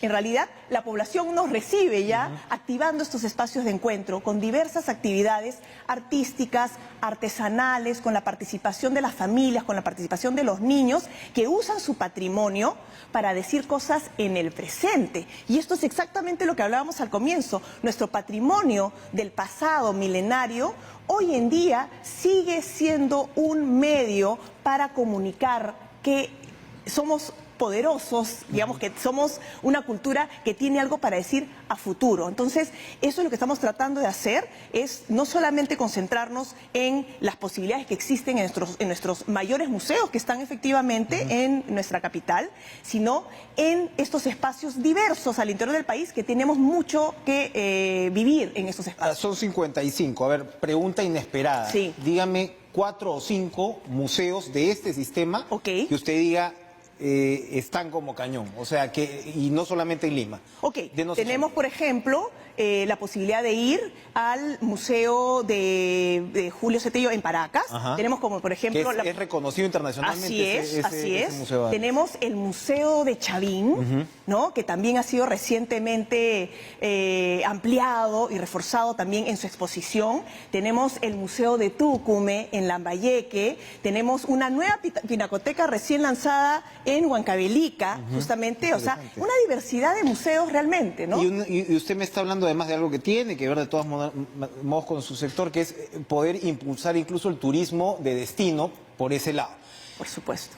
Y lo que hablábamos antes, por el otro lado, ¿cómo está respondiendo la academia a todas estas necesidades? Estamos hablando de 55 museos, estamos hablando de todo un universo de museos privados, además, que es sumamente rico. Estamos hablando de esta necesidad de nuevas narrativas y de presentarle a los ciudadanos este mundo riquísimo de historias que, como usted dice, son inagotables. ¿Cómo está respondiendo la academia? Pareciera que no con esa misma intensidad. No, creo que lo que está pasando es que se han ido generando algunos espacios de formación. Muchos de ellos tienen que ver con las carreras que clásicamente han estado asociadas a museos, ¿no es cierto? La arqueología, la historia, eventualmente la antropología, la historia del arte, ¿no? Pero la profesionalización en lo que es la gestión cultural o la museografía o la museología no tiene muchos espacios aún en el Perú de formación. Para poder construir un sistema sólido y, por ejemplo, con lo que se nos viene del Museo Nacional, el MUNA, que es un motor también para poder generar espacios para diversas narrativas y también tener un espacio para una gestión adecuada de colecciones, tiene que venir este fortalecimiento de la mano con una línea de trabajo de formación de capacidades que venga desde el nivel técnico, el pregrado y también los espacios de posgrado a nivel nacional, y también fomentar la posibilidad del fortalecimiento de estas capacidades de profesionales peruanos que van a encontrar, que ya encuentran en los espacios de museos un espacio que los acoge laboralmente. Es un mercado de trabajo interesantísimo. Absolutamente. Yo te puedo contar que en los últimos años, trabajando en diversos museos, en el Banco Central de Reserva, en el Museo del Banco Central de Reserva, en el Museo Larco, ¿no? Los museos venimos capacitando constantemente a practicantes que luego son los jóvenes que se insertan en el trabajo, ¿no? Museológico, pero eso tiene que pasar realmente a la formación académica, ¿no? Y de la mano con la formación técnica también y las prácticas en nuestro sistema. Entonces, estamos también abocados a este fortalecimiento de esta línea de formación de capacidades que hará este sistema grande nuestro sostenible. Si no, se nos va a quedar en mejorar los museos, en fortalecerlos, pero esa sostenibilidad tiene que estar asegurada con este incremento de la oferta laboral. ¿Qué va a representar el MUNA en ese sentido? ¿Va a ser como una especie de gran corazón que va a bombear hacia todo el sistema? ¿Ya hay una narrativa construida?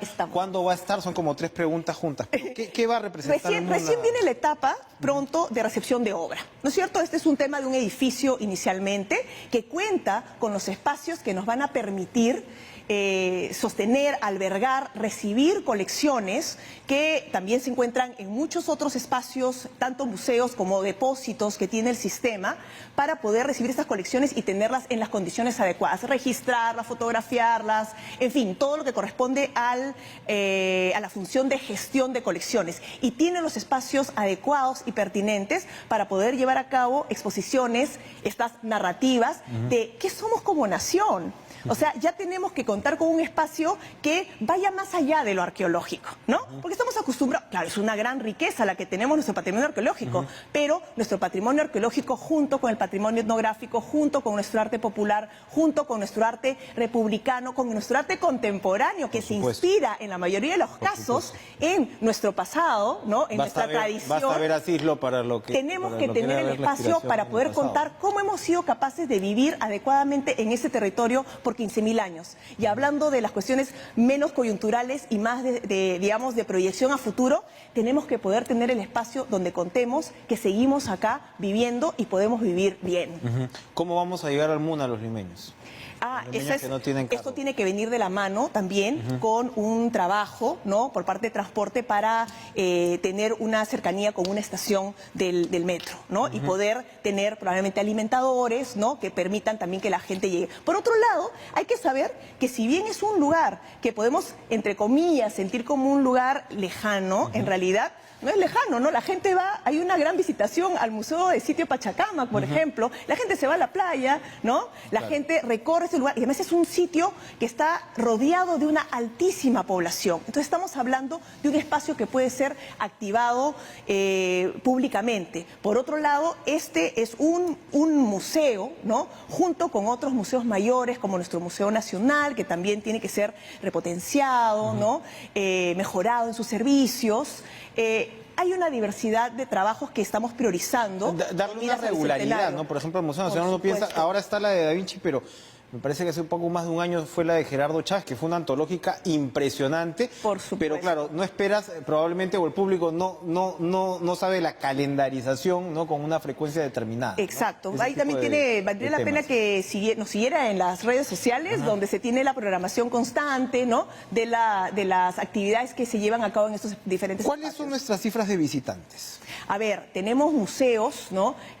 A los cuales visitan 160.000 personas, 120.000 personas. Estoy hablando, por ejemplo, del Museo de Pachacamac, ¿no? En realidad son visitaciones altas, pero podemos crecer, ¿no? Definitivamente el crecimiento no va a ir solamente por un tema turístico importante, porque claro, tenemos que fortalecer también nuestras ciudades y nuestros pueblos también como destinos turísticos, pero también porque debe aumentar la visitación, no solamente la escolar, que es uno de los objetivos importantes y generalmente constituyen uno de los porcentajes más altos en la visitación de estos lugares, sino también la familiar, ¿no? Esta visitación que a veces uno no considera como la prioritaria, o la visitación en los tiempos realmente de ocio, no aquellos que están ya programados dentro de la visita, por ejemplo, diaria, no diaria, sino calendarizada de la formación pública, ¿no? O de la formación escolar, sino que los consideremos estos espacios como espacios de esparcimiento, donde uno la va a pasar bien y además donde sales realmente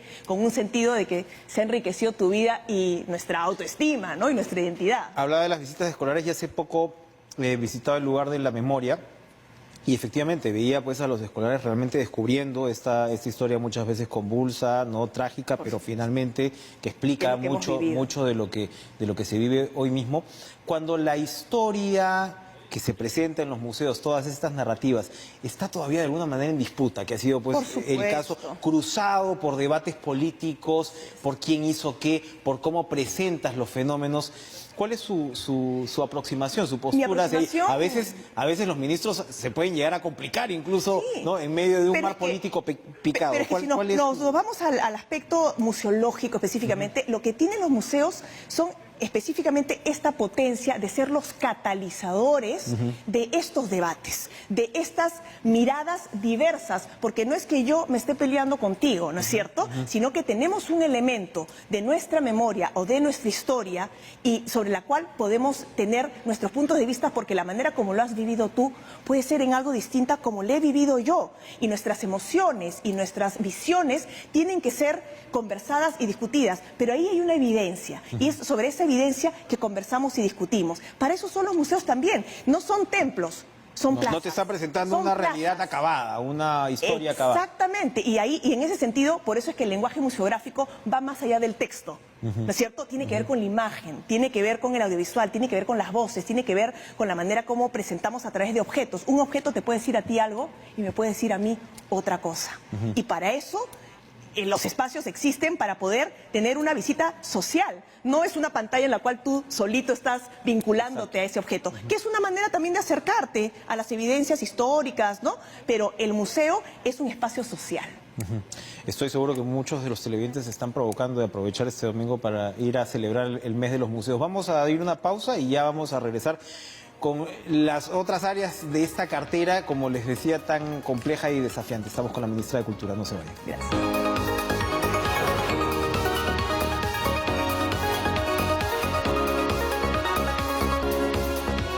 Hay otros temas, pero quiero seguir hablando de museos con la ministra de Cultura, Ulla Homsky. Debe ser que uno se refugia en los museos en estos días tan turbulentos, sí, ¿no? Y como periodistas, de verdad que no es broma. Tienen un efecto realmente de bálsamo. Vamos a rematar esta parte, ministra, porque el 18 de mayo es la fecha central del Día de Museos. ¿Cómo se va a celebrar ahí? El 18 de mayo es el Día Emblemático Internacional, y una de las actividades que son centrales en el Perú es la Feria de Museos, ¿no? Y esta Feria de Museos, por lo general, la ha organizado la Municipalidad de Lima.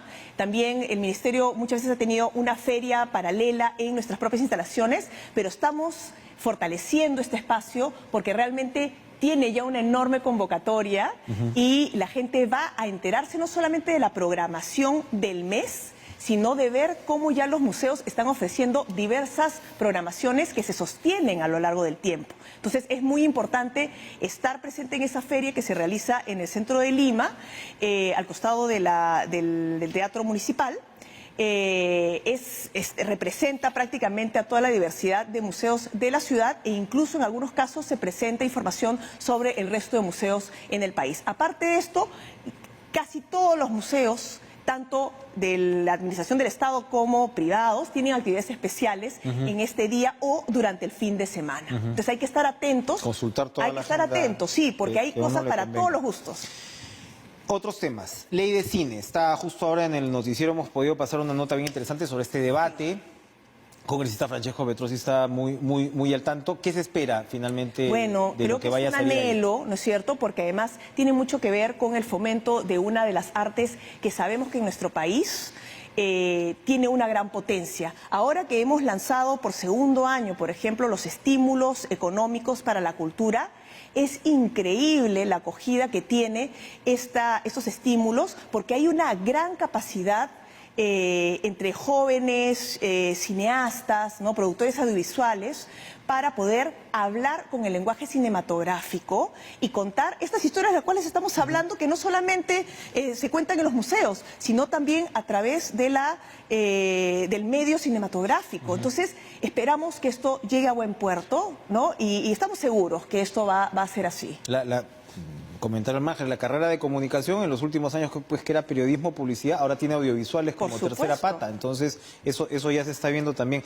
Además, Enrique, disculpa que te interrumpa, pero los jóvenes, ese es su lenguaje. Así es. Ese es su lenguaje y entonces tú solamente tienes un fomento para esta producción y vas a tener cineastas desde temprana edad. Estoy exagerando, digamos, con el título, pero en realidad son cineastas en ciernes que tienen la posibilidad de contarnos las cosas con este lenguaje. Y si hay este fomento, definitivamente nuestras historias van a poder ser contadas con estos medios. Y tenemos el ejemplo de la película Retablo ahora mismo, ¿no? Que está prometiendo muchísimo y que ojalá termine efectivamente nominada al Oscar porque se lo merece. Exactamente. Uno de sus predecesores, que es ahora primer ministro, Salvador del Solar, pues precisamente él impulsó por su lado el tema de cine, y otro de sus predecesores, que fue Alejandro Neira, escritor, impulsó también el tema de las bibliotecas, que también es una urgencia muy grande. Por supuesto. ¿Cómo está avanzando eso? Mira, justamente conversando sobre el tema de bibliotecas, importantísimo saber que estamos frente a una demanda ciudadana, ¿no? De tener estos espacios reforzados también a nivel territorial. Esta es una línea de trabajo en la que se tiene que avanzar articulando con los representantes de los poderes locales, ¿no? De los municipios locales, provinciales.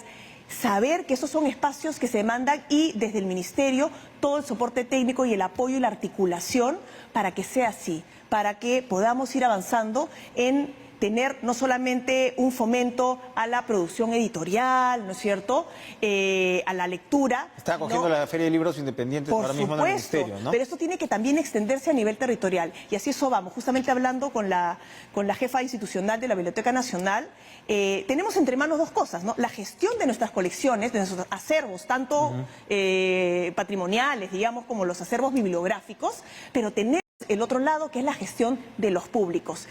La gestión de los acervos no tiene ningún sentido si es que no es para gestionar justamente la experiencia de los públicos. Entonces son dos cosas que tenemos entre manos y que dan sentido a un espacio, a un ente rector como el Ministerio, ¿no? Definitivamente. Y bueno, y esto está amarrado al tema del archivo.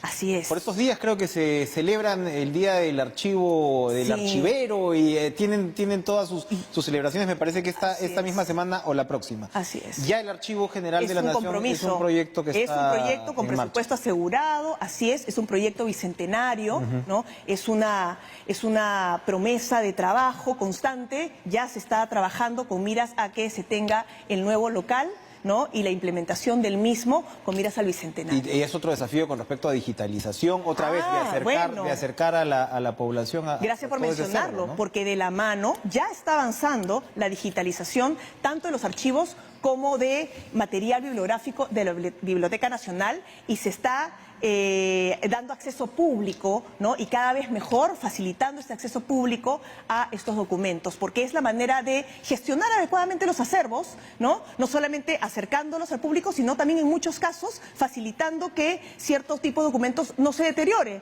porque la manipulación, lo mismo pasa con los materiales arqueológicos, si los tienes digitalizados, eso facilita una mayor accesibilidad, pero a la vez un cuidado de estos acervos. ¿Hay un presupuesto ya para este tipo Está asegurado. Esto es un proyecto en marcha y que sigue avanzando, así es.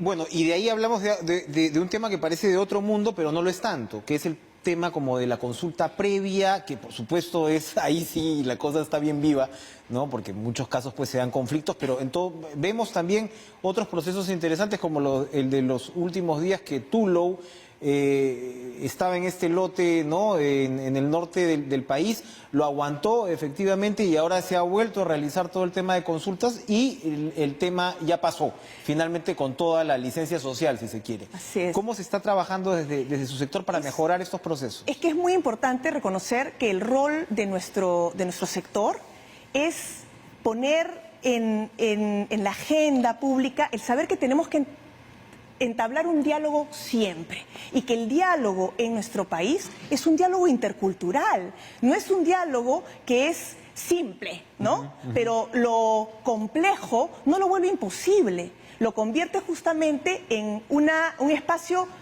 que nos da la oportunidad de siempre escuchar primero. Y por ende es democrático por eso mismo. Y por eso puede tomar más tiempo. Por supuesto. Pero los consensos a los cuales se llegan nos asegurarán que se está yendo por un mejor camino, ¿no? Entonces no es solamente el diálogo de yo vengo con una propuesta, ¿no es cierto? Sino me siento realmente a escuchar qué tienes tú que decir y cómo lo dices, ¿no? Y así entendernos cada vez más. Estamos en un momento bien interesante porque así no se percibían los diálogos en nuestro país, ¿no? Y yo creo que es muy importante que esta noción no solamente esté referida a nuestra relación con nuestros conciudadanos de comunidades indígenas, amazónicas y andinas, ¿no? Sino que sea además algo que nos marque a todos nosotros en nuestra convivencia ciudadana, porque no podemos dejar de tener presente que lo intercultural en nuestro país está presente en cada una de nuestras ciudades.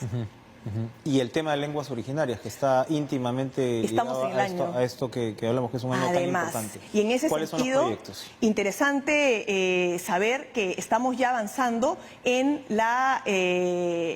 el trabajo con diversas instituciones para poder avanzar en lo que es el otorgar servicios públicos con pertinencia cultural, ¿no? Ya es momento en que sepamos que los servicios que se otorgan en los diversos sectores no pueden ser dados sin entender que estamos trabajando con diversos hermanos y hermanas que tienen requerimientos específicos, que tienen maneras de entender el servicio médico de una manera, la educación, ¿no? Entonces, eso se llama pertinencia cultural. Y por otro lado, está marcada por la diversidad lingüística. ¿Qué país tiene la diversidad lingüística que nosotros tenemos? Muchos dirán, eso es una dificultad. No, es una riqueza también, ¿no? Entonces, la diversidad lingüística y cultural la tenemos que reconocer y la tenemos que incorporar en nuestra gestión pública, definitivamente. Y termino con la pregunta con la que quería comenzar. ¿Cómo arma su agenda usted? ¿Cómo? Porque de verdad me imagino que es un reto organizacional dar la prioridad necesaria a cada uno de estas áreas y sabemos pues que en un país como el nuestro, con instituciones todavía no en camino, pues la cabeza del ministro es muy importante. ¿Y cuál es el criterio? Mira, yo como ciudadana me he encontrado con un espacio de aprendizaje. Yo, como tú bien mencionaste, vengo del mundo de los museos, de la gestión patrimonial, y como ciudadana, reconociendo que estamos en un país de una riqueza y diversidad cultural y que está viva, esto me ha permitido reconocer la potencia del ministerio para trabajar estos dos aspectos de la mano. Entonces, por un lado, hay un proceso de aprendizaje también personal y de un deseo muy grande de que esto sea lo que se comunica a la población en general a través de las acciones que realizamos desde el ministerio. No son temas separados, ¿no? Estamos frente a un país con una diversidad cultural de profundidad histórica, pero está presente hoy. Muy bien, muchas gracias Ula Holmquist Pachas. Gracias, es intercultural Enrique. el nombre de por sí. Totalmente. Así es. Gracias, ministra de Cultura, por acompañarnos. Gracias Suerte por el en su espacio. gestión. Muchas Suerte en su gracias. gestión. Muchas gracias a ustedes también por premiarnos con su sintonía. Sigan ustedes en las señales de TV Perú. Nos reencontramos mañana con más Cara a Cara. Buenas noches.